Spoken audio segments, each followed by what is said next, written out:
بالآخر جب آپ ایک مقام پر پڑاؤ ڈالتے ہیں تو حضرت عبداللہ بن جعفر طیار رضی اللہ تعالیٰ عنہ جو آپ کے بہنوئی ہیں، اپنے دونوں شہزادے جن کا نام حضرت عون حضرت محمد رضی اللہ تعالیٰ عنہما ہے، دونوں شہزادوں کو ایک خط دے کر کے امام عالی مقام کی جانب بھیجتے ہیں۔ خط کا مضمون یہ تھا کہ نواز رسول صلی اللہ علیہ وسلم کی بارگاہ میں میرا سلام ہے، اور جیسے ہی مجھے میرا خط آپ کو ملے آپ فوراً جو اپنے سفر کو روک دینا، اور میں حاکم مکہ کے پاس جا رہا ہوں، آپ کے لیے امن کا پروانہ تحریر کر دوں گا۔ آپ کوفہ ہرگز نہ جائیں، کیونکہ کوفہ میں آپ کے ہلاکت ہونے، آپ کے ہلاک ہونے اور اہل بیت کے تباہ ہونے کا اندیشہ ہے۔ خدا کی قسم، خدا نخواستہ اگر آپ کو کچھ ہو جائے گا تو دنیا اسلام میں اندھیرا چھا جائے گا۔ آپ مسلمانوں کے لیے مرکز کی طرح ہیں، آپ مسلمانوں کے لیے امید کے مرکز ہیں۔ آپ ہرگز کوفہ تشریف لے کر کے نہ جائیں، میں آ رہا ہوں، آپ وہیں پر قیام فرمائیں۔ اس کے بعد حضرت عبداللہ بن جعفر طیار رضی اللہ تعالیٰ عنہ حاکم مکہ کے پاس جاتے ہیں اور مولا امام علی مقام کے لیے امن کا پروانہ تحریر کرتے ہیں۔ امام علی مقام مکہ میں تشریف لے کر آئے، ان کے لیے امن ہے، ان کے ساتھ کوئی باز و پرش نہ ہوگی، ان کے ساتھ کسی طریقے کی زیادتی نہ کی جائے گی، وہ امن و امان کے ساتھ مکہ معظمہ میں رہ سکتے ہیں۔ حضرت عبداللہ بن جعفر طیار رضی اللہ تعالیٰ عنہ دوسرے دن وہ خط لے کر کے امام علی مقام کے پاس جاتے ہیں۔ آپ نے وہ خط انہیں دیا، امن کا پروانہ دیا۔ امام علی مقام نے امن کا پروانہ پڑھا اور لیکن واپس سے آنے سے انکار کر دیا۔ حضرت عبداللہ بن جعفر طیار اور ان کے ساتھ جو لوگ آئے ہوئے تھے انہوں نے کہا، اے امام علی مقام، آخر وجہ کیا ہے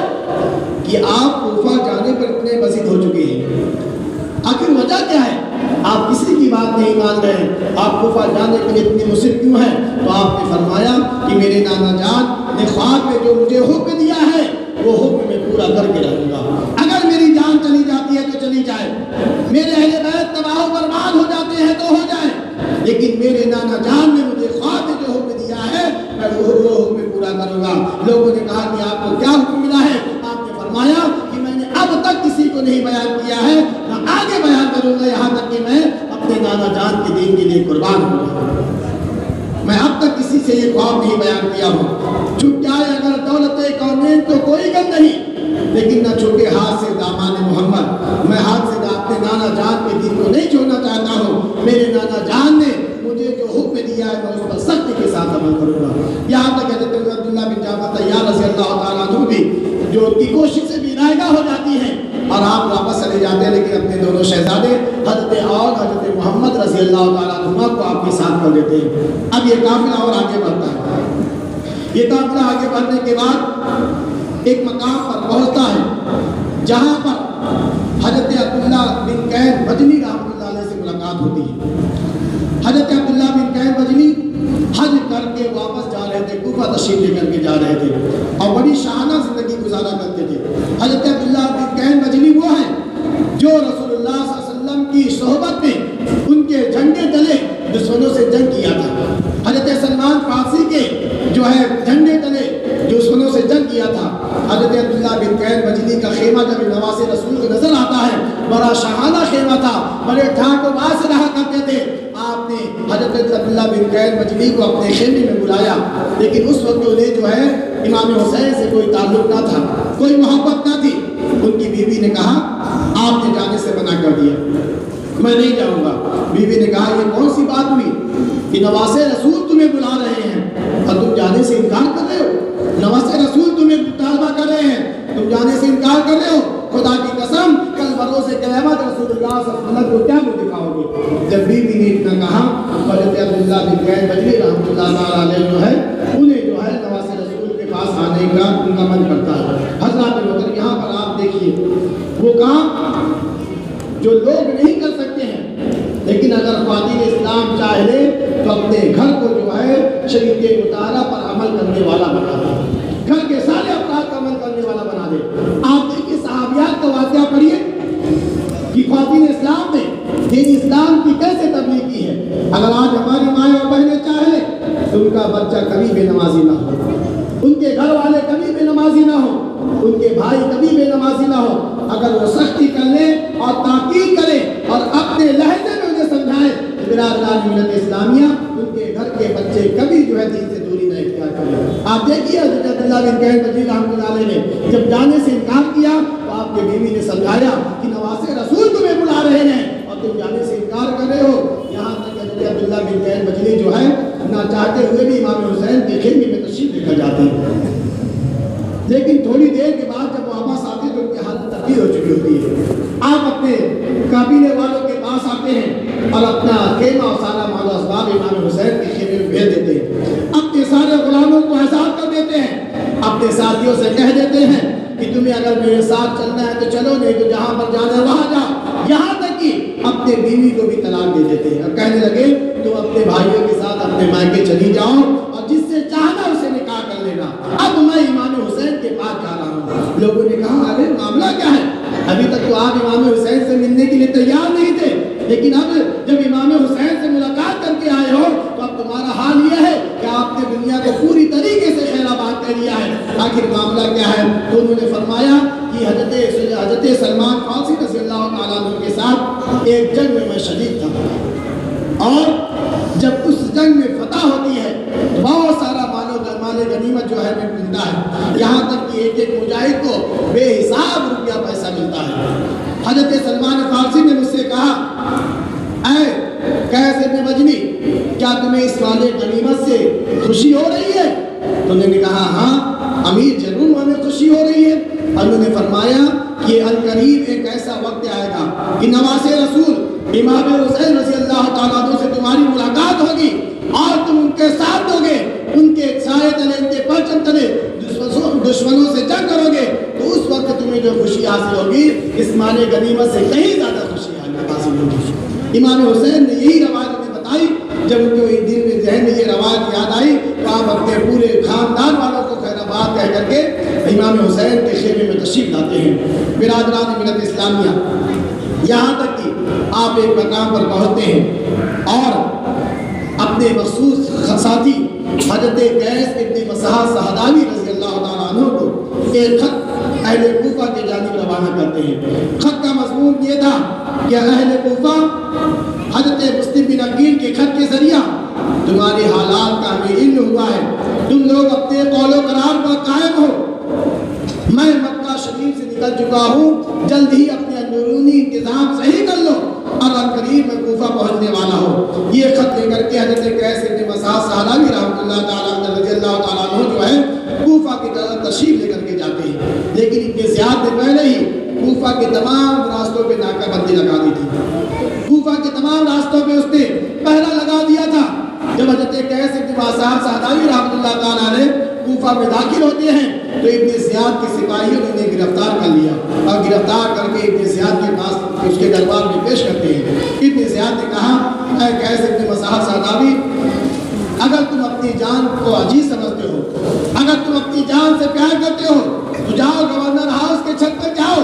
اور امام حسین کے خلاف لوگوں کے درمیان تقریر کرو، امام حسین کی برائی بیان کرو،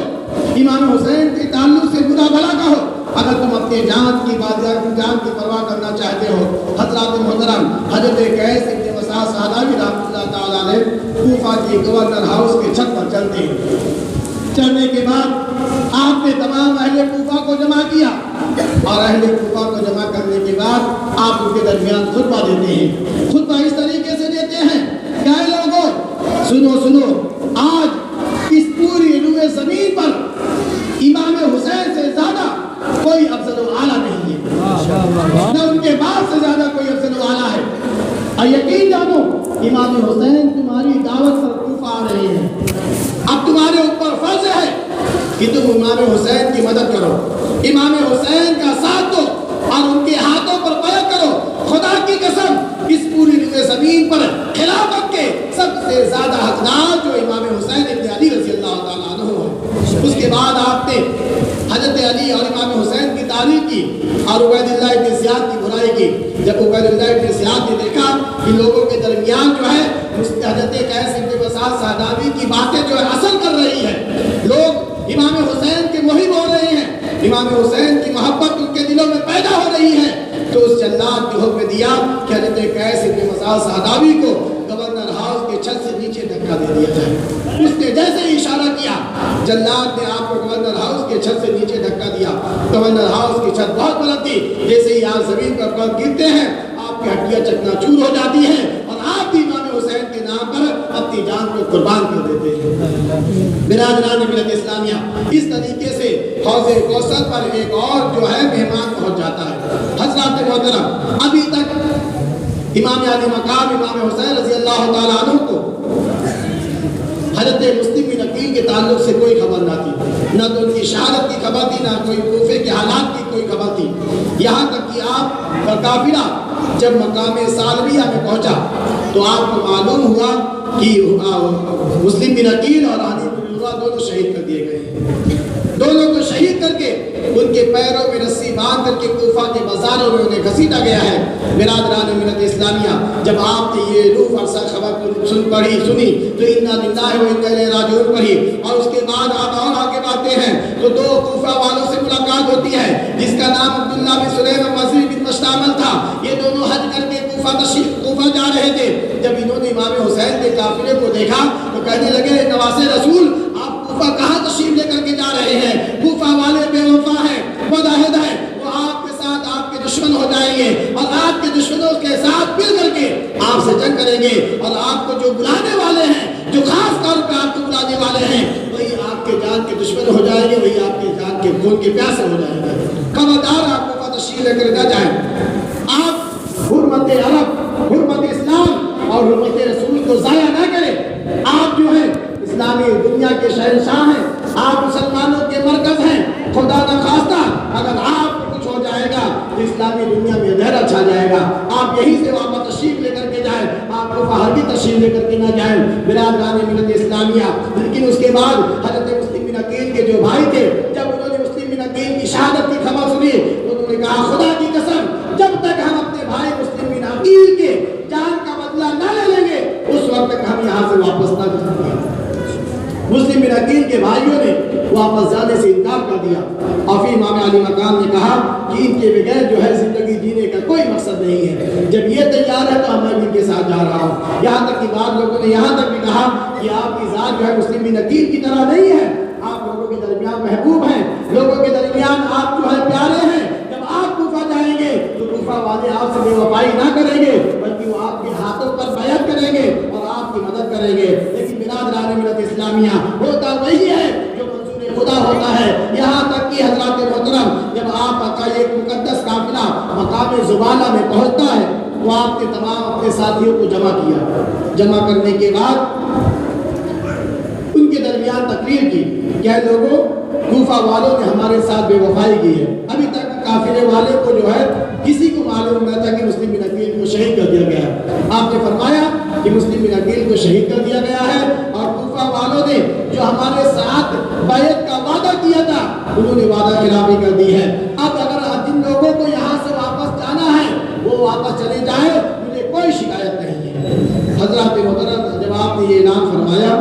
تو وہ تمام لوگ جو عرب سے منتظر قبیلے کے لوگ جو ہے آپ کے ساتھ ہو لیے تھے، ایک کے بعد دیکھے سب کے سب وہاں سے چلے جاتے ہیں۔ صرف وہی لوگ آپ کے ساتھ بستے ہیں جو مدینہ منورہ اور مکہ معظمہ میں آپ کے ساتھ تھے۔ وہی 82 نفوس قدسیہ جو مدینہ منورہ سے آپ کے ساتھ میں تھے، مکہ معظمہ میں آپ کے ساتھ تھے، وہی 82 نفوس قدسیہ جو ہے آپ کے ساتھ بستے ہیں۔ یہاں تک کہ سن 60 ہجری 2 محرم الحرام کو آپ کوہ ذی حشم میں پہنچتے ہیں۔ وہاں پر پہنچنے کے بعد آپ کے وہاں پر اپنا خیمہ گاڑا۔ تھوڑی دیر کے بعد حر بن یزید رہائی ہزاروں کے لشکر کا جو ہزاروں لشکر کا لے کر کے آپ کے پاس آیا۔ جب حر بن یزید رہائی آپ کے پاس آیا تو اس وقت دوپہر کا وقت تھا، دشمن کے گھوڑے بھی پیاسے تھے، دشمن بھی پیاسے تھے، لیکن نواز رسول صلی اللہ علیہ وسلم کی بارگاہ ہے جہاں پر اپنے تو اپنے غیر بھی خالی ہاتھ نہیں جاتے ہیں، یہ نواز رسول کی بارگاہ ہے، یہاں پر کسی کو پیاسا نہیں رکھا جاتا ہے، بلکہ یہاں پر جو مانگتا ہے اسے مانگنے کے سوا دیا جاتا ہے۔ برادران ملت اسلامیہ، امام حسین نے دیکھا کہ حر بن یزید رہائی کے سارے ساتھی پیاسے ہیں تو آپ نے ان تمام لوگوں کے پانی پینے کا انتظام کرایا۔ اس کے بعد ان کے گھوڑوں کو بھی پانی پلایا گیا، اور جب ظہر کا وقت ہوتا ہے، خیمہ حسینی میں ظہر کی اذان کہی جاتی ہے، آپ خیمہ سے باہر نکلتے ہیں۔ باہر نکلنے کے بعد حر بن یزید رہائی کے لشکریوں کے سامنے آپ نے تقریر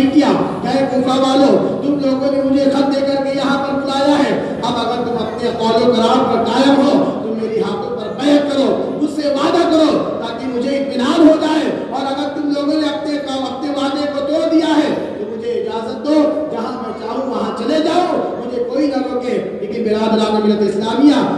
حر بن یزید رہائی اور اس کے لشکر والوں نے کوئی جواب نہ دیا۔ آپ نے فرمایا ظہر کی اذان ہو گئی ہے، اگر تم چاہتے ہو تو میرے پیچھے میری ابتدا میں نماز ادا کرو۔ حر بن یزید رہائی نے کہا ٹھیک ہے، آپ امامت کریں، ہم آپ کی ابتدا میں نماز ادا کریں گے، یہاں تک کہ ظہر کی نماز ادا کی جاتی ہے۔